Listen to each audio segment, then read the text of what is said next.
Lack of sleep అంటే సరిగా నిద్ర లేదు అనుకోండి, మనకి ఏమేమి హార్మోన్స్ రిలీజ్ అవుతాయి, ఏమేమి అవుట్ ఆఫ్ బ్యాలెన్స్ వెళ్తాయి అనేది మనం ఇవాళ డిస్కస్ చేద్దాం.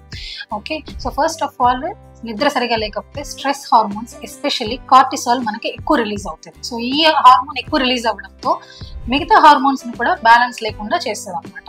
అండ్ ఈ ల్యాక్ ఆఫ్ స్లీప్ వల్ల మనకి హంగర్ హార్మోన్స్ అంటే గ్రెలిన్, లెప్టిన్ అనే హార్మోన్స్ ఉంటాయండి, అవి కూడా అవుట్ ఆఫ్ బ్యాలెన్స్ వెళ్ళిపోతాయి. And thyroid metabolism which is very important, మనకు ఓవరాల్ మెటబాలిజం అంతా డిస్టర్బ్ అయిపోతుంది. And sugars especially insulin regulation. So ఈ ఇన్సులిన్ రెగ్యులేషన్ సరిగా లేకపోవడం వల్ల బ్లడ్ షుగర్స్ బాగా పెరిగి అండ్ బాడీ వెయిట్ కూడా కంట్రోల్లో లేకుండా అయిపోతుంది అనమాట.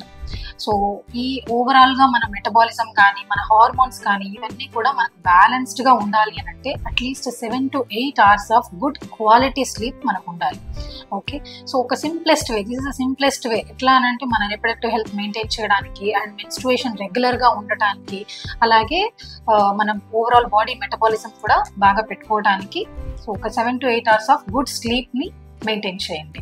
ఎస్పెషల్లీ మనకి ఏంటంటే మన డీప్ స్లీప్లో ఉన్నప్పుడు గ్రోత్ హార్మోన్ అని ఒక హార్మోన్ రిలీజ్ అవుతుందండి. ఈ హార్మోన్ ఏంటి అని అంటే మన బాడీలో సెల్స్కి, రెన్యూవల్కి, రిపేర్కి హెల్ప్ అవుతుంది అనమాట.